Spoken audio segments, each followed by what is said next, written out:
हैं कि जब सज़ा ख़त्म हो गई तो डेफ़िनेटली जो डिस्क्वालिफ़िकेशन है वो भी ख़त्म हो गई। लेकिन एक व्यू ये भी है कि जो डिस्क्वालिफ़िकेशन जो है वो ख़त्म नहीं हो सकती, क्योंकि इस वक्त जो है सेंटेंस है वो ख़त्म हुई है और कन्विक्शन बाकी है। तो जब तक मेन फ़ैसला ना आए तब तक जो है वो नाअहली ख़त्म नहीं हो सकती। दूसरी तरफ ये देखना है कि इलेक्शन कमीशन ने जो ये डिस्क्वालिफ़िकेशन की है, ये बेसिकली हम ये कहते हैं कि ये ही गलत हुई है, ये ही गलत ऑर्डर हुआ है। उसकी रीज़न ये है कि इलेक्शन एक्ट के अंदर वाज़ह तौर पर ये लिखा हुआ है 232 जो आर्टिकल है उसके अंदर कि जनाब आपने जो फ़रीक होगा उसको नोटिस करने हैं। तो इस वक्त तक ना खान साहब को इस केस के अंदर नोटिस हुए, ना खान साहब को सुना गया और बग़ैर सुने जो है 63(1)H के तहत जो है ये ऑर्डर किया गया और खान साहब को नाअहल किया गया। इस ऑर्डर को भी हम इंशाल्लाह अलहदा से देख रहे हैं और अलहदा से चैलेंज करेंगे, क्योंकि ये चैलेंजेबल है और इसके अंदर कोई ऐसी जो है कानूनी वैलिडिटी नहीं है और ये गलत ऑर्डर है। खान साहब को पहले भी आप लोगों ने बहुत सी किताबें भिजवाए थे जेल, और कल फिर से आप लोगों ने बहुत किताबें उनको दी है।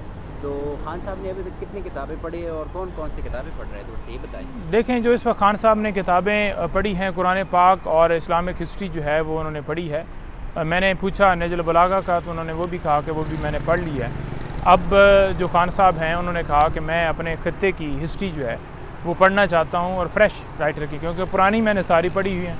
कोई नया राइटर हो जो वो आप मुझे भिजवाएँ तो वो हमने भिजवाई।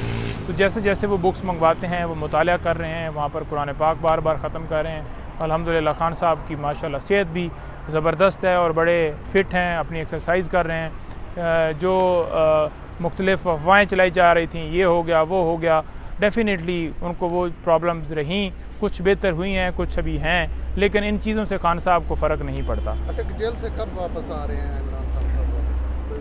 जी, अटक जेल से इंशाल्लाह हमें जो है देखें, अगर देखा जाए कानूनी तौर पर तो कोई ऐसा केस नहीं है जिसके अंदर खान साहब को इस वक्त जो है गिरफ़्तार किया जाए, पाबंद रखा जाए। जो सारे केसेस बनाए गए हैं वो सारे पॉलिटिकल हैं और किसी केस के अंदर जान नहीं है। हमें पूरी उम्मीद है कि जिस वक्त जो है ये सुना जाएगा मामला, साइफर वाला हो या कोई भी मामला हो, तो एक दिन से भी आगे वो केस जाने वाला नहीं है। नहीं भाई, एक तो ये बता दें कि कितने मुकदमात में इमरान खान की जो ज़मानत है वो खारिज हो चुकी है और कितने इस तरह के मुकदमात हैं जिसके अंदर इमरान खान की गिरफ्तारी डाली जा चुकी है। अगर कल यहाँ से ज़मानत मिलती है तो हो सकता है कि जो शरिया अफरीदी या दिगर जो पैटर्न अपनाया गया है वो ही ना फॉलो किया जाए। तो इस हवाले से क्या आपकी तैयारी है? देखें, जो केसेस हैं ना जी, केसेस की जो तादाद है वो आप देख लेंगे जी कि 3 केसेस एक जगह पे यहाँ पर एंटी टेररिज्म कोर्ट और 6 केसेस डिस्ट्रिक्ट कोर्ट के, 9 केसेस यहाँ हैं जिनमें खान साहब की बेल्स खारिज हुई हैं और कुछ केसेस जो हैं वो लाहौर के अंदर एंटी टेररिज्म कोर्ट के हैं, उनमें खान साहब की बेल्स खारिज हुई हैं।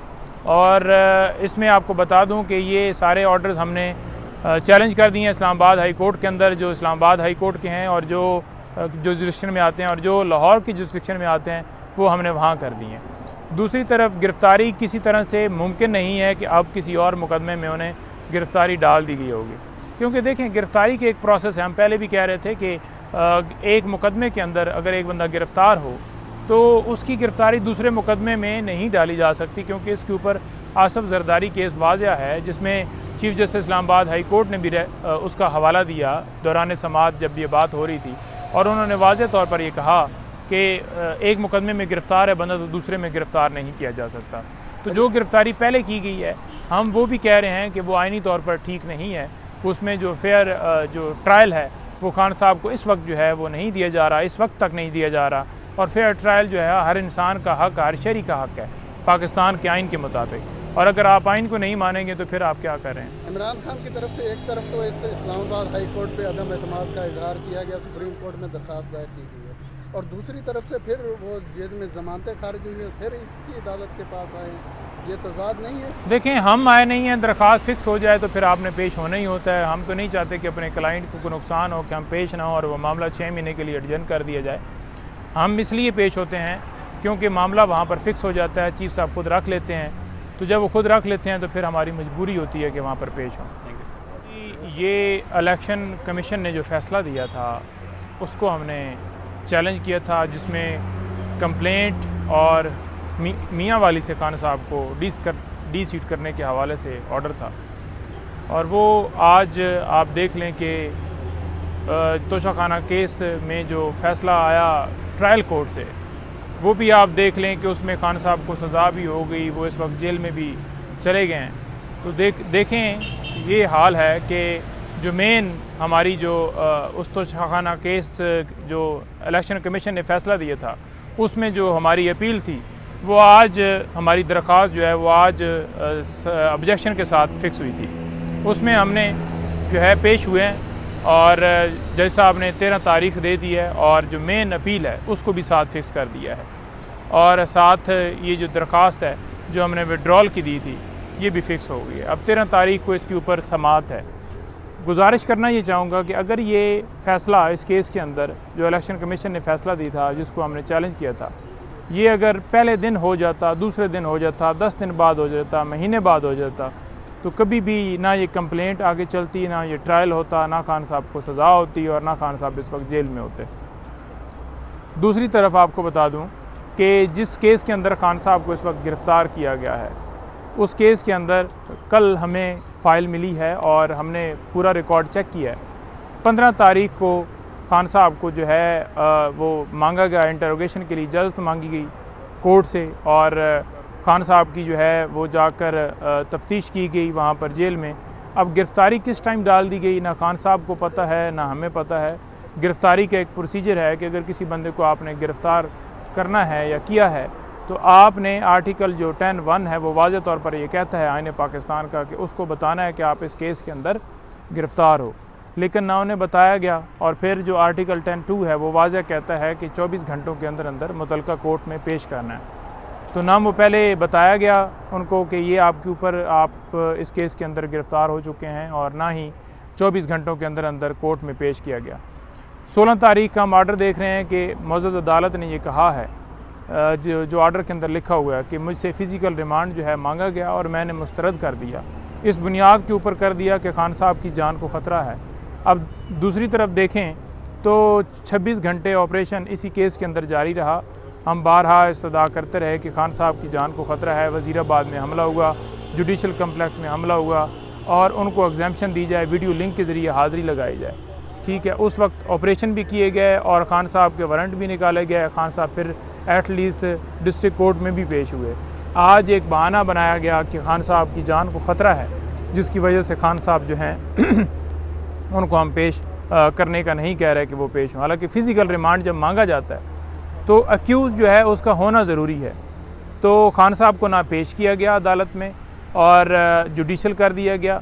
जुडिशल किया जाता है जी 30 तारीख के लिए खान साहब को दोबारा जो है वो ऑर्डर किया गया कि पेश किया जाए, यानी कि 14 दिन का रिमांड दिया गया और 14 दिन में 29 तक हमें नहीं पता कि खान साहब का जुडिशल हो चुका है।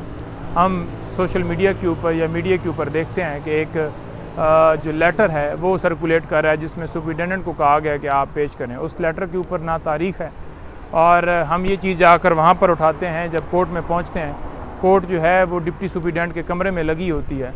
तो कोर्ट से हम जाकर इस्तदा करते हैं कि हमने तो आपकी कोर्ट से भी पूछा था कि क्या खान साहब की गिरफ़्तारी हो गई है, आपकी कोर्ट से पूछा था कि क्या कोई रिमांड के हवाले से कोई जो ख़बरें चल रही हैं वो सच्ची हैं, तो आपकी कोर्ट ने ये कहा था कि ऐसा कुछ नहीं है। तो कैसे 15 दिन पहले गिरफ़्तारी डाल दी गई। फिर खान साहब से बड़ी वजाहत से पूछा कि जनाब खान साहब आप ये बताएं कि क्या आपकी जो गिरफ़्तारी है या आपका जो रिमांड है आपको पता है कि ये डाल दिया गया है। तो खान साहब ने वाज़े इनकार किया कि मुझे अभी कोर्ट के अंदर पता चल रहा है कि वाकई मुझे गिरफ़्तार किया गया था या रिमांड के हवाले से मुझे इससे पहले कोई इन्फॉर्मेशन नहीं है। तो ये सीधी सीधी जो है सीक्रेट कार्रवाई की गई और आइन की ये खिलाफ वर्जी है। आइन किसी तरह से ऐसी इजाज़त नहीं देता कि आप खुफिया प्रोसीडिंग करें, खुफिया सारी कार्रवाई करें और एक बंदे को पता ही ना हो, ना हमें पता हो, ना किसी जगह के ऊपर उन्हें पेश किया गया और गिरफ़्तारी जो है 15 दिन पहले की ही डाल दी गई। अब इसके अंदर 2 तारीख के लिए समाअत फ़िक्स है। हमने 3 दरख्वास्तें वहाँ पर दी थी, प्री रेस्ट बेल एक साथ में हमने दी थी कि ओपन ट्रायल कराया जाए, क्योंकि ये पब्लिक को पता चले कि जो साइफ़र के ऊपर एक प्रोपेगेंडा किया जा रहा है कि ये जो हमारी जो है मुल्क है उसको नुकसान पहुंचा है। हालांकि ये साजिश हुई, धमकी मिली अमेरिका की तरफ से और ये वाज़ेह तौर पर खान साहब ने बताया कि इस तरह से कैसे कोई हमारे अंदर मुदाखलत कर सकता है। तो बजाय ये कि उनको अप्रिशिएट करते, उनको कहते कि आपने बड़ा ज़बरदस्त स्टैंड लिया है, उल्टा उनके ऊपर जो है FIR दर्ज कर दी गई है। 2 तारीख के लिए नोटिस हुए हैं और इसके अंदर समाअत होगी। हमें पूरी इसके अंदर जो है उम्मीद है कि मेरिट के ऊपर जो है आर्गूमेंट्स होंगे, जुडिशल कम्प्लेक्स के अंदर ही ये समाअत होगी और खान साहब की ज़मानत होगी। दूसरे नंबर पर आपको ये बता दूं कि खान साहब 2 तारीख को यहाँ पर पेश नहीं होंगे। उसकी रीज़न ये है कि जब बेल वाला मामला होता है या कोई इस तरह की जो एप्लीकेशन पोस्ट अरेस्ट बेल, तो उस वक्त एक्यूज़ की जो हाज़िरी है वो ज़रूरी नहीं होती और उनको जो रिमांड है वो 14 दिन के लिए जो मिला है उसमें डेफिनेटली उस रिमांड जब वो मुकम्मल होगा तो 13 तारीख को वो कोर्ट में पेश होंगे। फिर अदालत जो है वो वहाँ पर जेल के अंदर लगेगी। लेकिन हमें उससे पहले पूरी उम्मीद है कि 2 तारीख तक जो है अगर इसके ऊपर मेरिट पे केस सुना जाए तो खान साहब की ज़मानत किसी सूरत रोकी नहीं जा सकती। नहीं हैदर साहब, ये बताइएगा कि यहाँ से तोशाखाना में जो इमरान खान को रिलीफ मिला है अगले दिन, उसकी रूबकार अभी तक जारी हुई है या नहीं हुई? तो मचलके जमा हुए हैं या नहीं हुए? बिल्कुल जी, उसके मुचलके जमा हो गए हैं, रोबकार जारी हो गई है। अब उसके अंदर तो खान साहब रिलीज़ हैं। इस वक्त जो गिरफ़्तार हैं वो आपको बताया है कि साइफ़र केस के अंदर गिरफ़्तार हैं और साइफ़र केस जो है वो कब गिरफ़्तारी डाली गई ना उन्हें पता है ना हमें पता है कब रिमांड हुआ। ये बताइएगा कि यहाँ भी आपने इलेक्शन कमीशन के फैसले के ख़िलाफ़ अपील दायर की और लाहौर हाई कोर्ट में भी। क्या ये आपसे टेक्निकल गलती हुई है कि 2 अदालतों में बैक वक्त आपने? नहीं, ऐसी बात नहीं है। नहीं, ऐसी बात नहीं है। हमने बेसिकली इलेक्शन कमीशन के फ़ैसले को यहाँ पर चैलेंज किया, लेकिन खान साहब को ये एक इलेक्शन कमीशन की तरफ से नोटिस मिला कि क्यों ना आपको हम जो है वो जो है डिस्क्वालीफाई कर दें या पार्टी ओहदे से हटा दें। तो जब ये नोटिस मिला उनको तो हमने इस नोटिस को लाहौर हाई कोर्ट के अंदर चैलेंज किया। तो उसके ऊपर जब समाअत फ़िक्स हो गई, 5 मेंबर बेंच जो है वो समाअत कर रहा है, तो हमने ये सदा की, क्योंकि यहाँ पर चीफ़ साहब के पास ये मामला पेंडिंग था तो चीफ़ साहब इसके ऊपर फ़ैसला नहीं दे रहे थे, तो हमने एप्लीकेशन विड्रॉल की दी कि फिर हमें वापस लेने की इजाज़त दी जाए। तो 5-6 महीने आप देख लें कि उसमें भी हो गए और अभी तक जो है वो एप्लीकेशन जो है वो वापस जो है नहीं की गई। तो ऐसा कोई उसमें प्रॉब्लम नहीं है और ना ही कोई ऐसा हुआ है कि हम जो है जानबूझकर उधर गए हैं, क्योंकि इधर मामला जब वो डिसाइड नहीं हो रहा और हमने उसको नोटिस की हद तक वो सारा मामला वहाँ पर टेकअप हो गया है, तो लिहाजा हम चाह रहे थे कि यहाँ से केस जो है वो वापस लेने की हमारी दरख्वास्त मंजूर की जाए। खान साहब की जो नहली हुई थी